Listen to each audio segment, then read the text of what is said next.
A year ago, approximately, I did a tutorial on fungal acne, and I had so much interest and people asking me questions, and they have seen so great results that I've decided to do another tutorial. If you have breakouts that won't budge no matter what treatment or products you're trying, you could be dealing with fungal acne, also called Malassezia Folliculitis. You can apply all on your skin, all the products that you can use, such as benzoyl peroxide, salicylic acid. No matter what product, the fungal acne is not going away. Here's what you need to know about fungal acne, including what it looks like and how to treat it. The good news is, once you know what you're dealing with and use the proper treatments that I will describing, you will see massive improvement in your complexion and you will feel amazing. Very quickly, if this is your first time on my channel, my name is Maria and welcome to Aglaia Aesthetics Online, where I share, teach everything to do with health, wellness, beauty care in a balanced way. Yes, give me comments below, give me thumbs up, and if you disagree with me, please do it respectfully. And if you have not subscribed yet, consider it. Click the notification bell so you will not miss any of my educational tutorials. So the subject is fungal acne, or I call it more a fungal condition. It's caused by an overgrowth of yeast that is present in the hair follicle.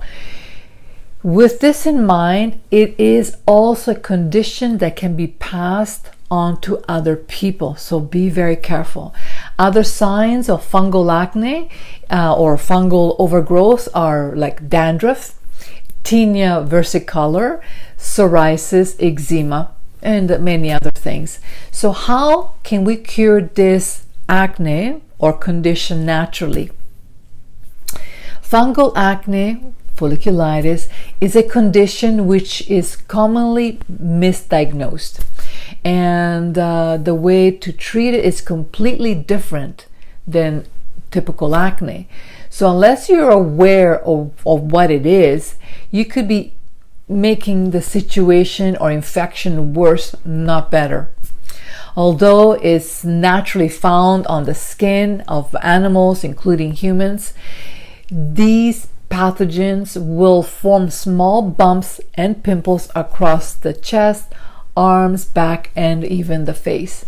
Once the fungus or the fungi has found a place to burrow or nestle in, it will plug the follicle and it will feast onto the oils of your skin and continue to multiply. It thrives on heat, humidity, and overproduction of sebum. So oily skin will have the tendency to get this. Things like pollutants, fatigue, and basically anything that disrupt the balance of your skin microbiome and the skin beautiful acid mantle can trigger this. So very quickly, what is the acid mantle? Well, it is a film that protects our skin from bacteria, fungus, and all the pathogens. And this acid mantle is made up of bacteria, fungus, sebum, which is the oil that comes out of the sebaceous gland, and the sweat that comes through the sudoriferous glands.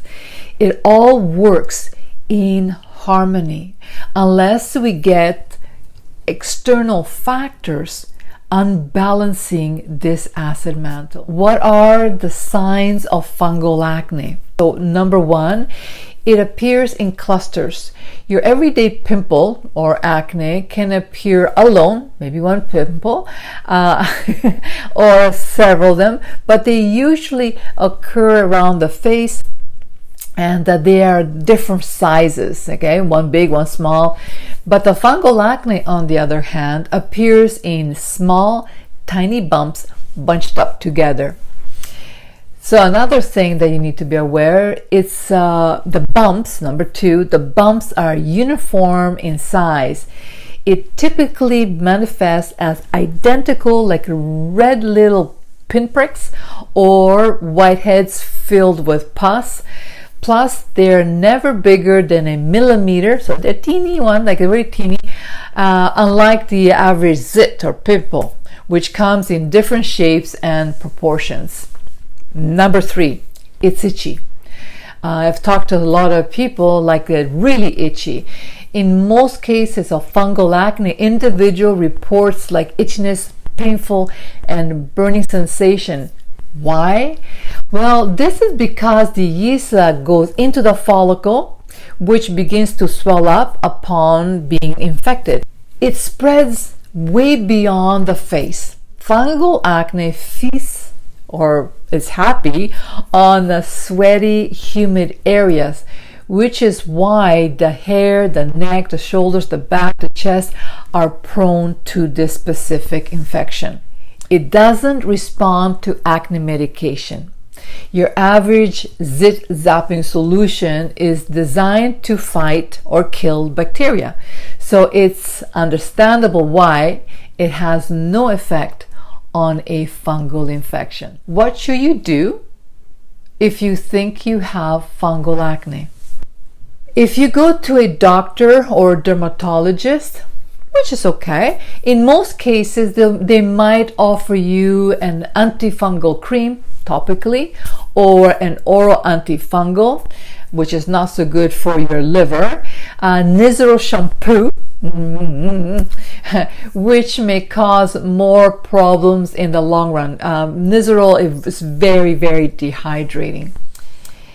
What I advise, skip the sugar.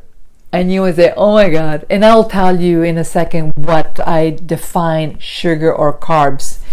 If there's anything that fungi love more than oil or sebum and humidity, it's sugar. So intaking high levels of refined sugars can directly increase sebum production and amp up inflammation. When you cut down the sugar, you starve the fungi. Yeast and fungi love sugar and simple carbs that convert to sugar in your body. If you starve them, then they won't hang around for long. You'll feel healthier and lighter, and you'll feel great. Next thing that you need to do, clean your diet and take probiotics. If you suffer from any skin condition such as acne, dermatitis, chronic dry skin, eczema, or even a dull skin, well, that is true sign that you do not have enough healthy bacteria in your gut. By balancing your gut microbiome, and I talk about this a lot throughout my tutorials, which is your flora in your gut, which keeps everything nicely balanced, will balance the microbiome in other parts of your body, including your skin. So good gut, good skin. Apple cider vinegar is an acne treatment. Can be done by drinking 1 tablespoon of apple cider vinegar every morning. That will eliminate toxin in your body and promote glowing, beautiful skin. If you cannot drink it, just get a glass of water, put it in, doesn't matter if it's diluted, and kick it back. Some researchers showed that cider vinegar has a good effect on pimples when applied topically. It is because of the alpha hydroxyl acid properties present in the apple cider vinegar. It also dissolves the grease deposits on the surface of the skin and minimizes the scaling or the dryness, which then results in smoother, softer appearance of the skin, and it also regulates the skin pH. It can also be used as an overnight treatment. And you might say, okay, how? Well, what I advise is that if you especially have fungal acne, you get a bottle and 50% apple cider vinegar and 50% water, and you spray on your skin and leave it on overnight. This is just for a few days to try to kind of destroy or kill the actual fungal or even acne. And as you start seeing some changes in your skin, then you would dilute it a little bit more. So instead of being 50-50, then it would be 40-60, then 30-70, 20-80. And a normal skin is an amazing, I tell you, it's an amazing toner. So you would use, let's say, 10% apple cider vinegar, 90% distilled water, and you spritz your skin, allow it to dehydrate or dry up, and then you put your moisturizer. Now let's go back to the fungal acne. If you're using it, leave it on like 50-50, go to bed. Now it is a must that you pull your hair back away from your skin and change your pillowcase every night. Please do that. Even if you just do these two things, you will see an amazing change. Now, wear clean, natural, breathable fabrics, especially if you have fungal acne on your chest and in your back. Especially if you have a very active lifestyle, if you're exercising, don't use clothing that are tight, because that will cause more suffocation and fungal acne. Explore natural antifungal treatments. Now there is medications, which I'm totally against, but if you want to use those medications, please do so. The natural way is such as oregano oil, clove, black walnut, tea tree oil. These are all natural antifungal that you can find in a capsule form or in an essential oil form. Consult an expert to learn how to use them so you do not damage your skin, your acid mantle, because essential oils are actually quite powerful. The next one is take caprylic acid. Yes, in a tablet form, highly antifungal. The Malassezia yeast cannot digest it. In fact, it fights fungi. Very important to take it. Avoid lauric acid because Malassezia strives off of it. Do not use plain coconut oil since it's mostly lauric acid. Use only chemicals, exfoliants on your skin. This keeps the pore clear of dead cells, which traps the oil and the yeast. Look for ingredients like lactic acid or salicylic acid. No scrubs, because if you do scrubs, it will cause major irritation. Tea tree oil or tea tree essential oil, evidence has shown that over-the-counter acne treatments formulated with tea tree are common choices among those self-treating their acne. However, it is important to keep in mind that tea tree oil takes longer to work on acne than the popular alternative like benzoyl peroxide. It has, but benzoyl peroxide is very irritating, so I try to stay away from it. It has, however, a powerful antimicrobial properties that kills the Malassezia. Now, how to use these oils, because I've been mentioning not to use oils. So if you want to use tea tree oil, you will need to mix it or dilute it with water, because the side effects of tea tree oil can be very irritating, especially if you have sensitive skin. And some individuals can become allergic to tea tree oil. That's why you must dilute it. How you dilute it? Basically, you take a Q-tip and you mix 50%, maybe a drop of a tea tree and a couple of drops of water. Mix it together, get a Q-tip, and then treat the area. Okay, so do not mix the oil, essential oil, with oil.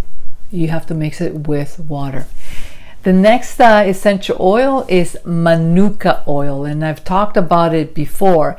This rare and pure natural essential oil has been called the nature's miracle in a bottle due to its unique medicinal properties.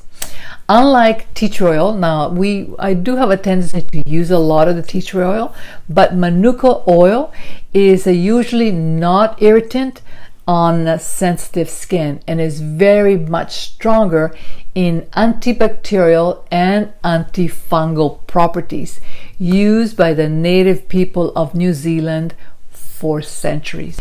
For fungal acne, I would suggest avoid all oils on the skin. Now, I mentioned to you with essential oils, you dilute it with water because the yeast loves oil, and so it feeds on these oils, so it grows. So stay away. So what should you use? Because you should nourish your skin. So I would advise squalene, which is a light scentless oil that is great for both fungal and bacterial acne. I also would, if you do have squalene oil or a moisturizer, put a drop of Manuka oil or a drop of tea tree oil and mix it, because it will help more with the bacterial and the fungal acne. Probiotics are live bacteria and yeast that can help restore a thriving colony of good bacteria in your digestive system. They help keep your gut healthy so your immune system can fight off all these intruders and you can enjoy well-being, not only internally but also externally. If you're taking or have taken antibiotics in the last 5 years, sure, antibiotics can help you as if you have an infection, to fight that infection, but not only it destroys the bad bacteria, but it also kills the good gut bacteria while killing the bad bugs. And so then it leaves your digestive system totally out of whack. Other drugs that also rob your gut flora or your gut bacteria are birth control pills, pain medication, and anti-inflammatories. So if you do take these things, you need to top it up with good probiotics, and I will have a link below. So, quick summary of what to eat. Now, this is an area that I'm very into this. If you have fungal acne, even acne, okay, but especially fungal acne, for the next 2 to 3 weeks, and please be very diligent with this, you must remove all carbs from your diet. All carbs. I know for some nationalities that is very difficult, especially Italians. We love pasta. The Asian community, they love rice. But if you have fungal acne, please away from rice, pasta, pizza, noodles, bread, pastry, processed foods, canned foods, dairy, fast foods, nothing for at least 2 to 3 weeks. And if you're noticing that your skin is starting to get better, you might need to stay away from those carbs a little bit longer, and then slowly you can reintroduce very slowly. Include, however, and you can have lots of this, lots of greens, colorful vegetables, leafy greens, protein in form of fish, poultry, red meat if you want to, venison, eggs, nuts, no peanuts, all different kinds of seeds such as sunflower, pumpkin. Also, you should include prebiotics in your diet in the form of kombucha, kimchi, sauerkraut, apple cider vinegar, miso, tempeh, and the probiotics in a tablet form, but also in food form such as natural yogurt, buttermilk, kefir. And you must drink lots of water with a twist of lemon in the morning and maybe throughout the day.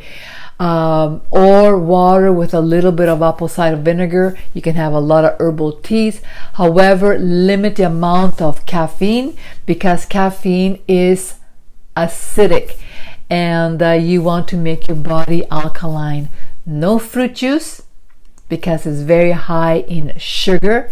No honey, okay, it's a carb. And also limit your fruit intake. You can have granny apples and some berries. I hope that you found this video to be useful and walk away with simple and easy tips that will make your life easier, that you will get beautiful clear skin because you deserve that. Remember, your probiotics, your prebiotics. Eat well. Treat yourself with utmost respect.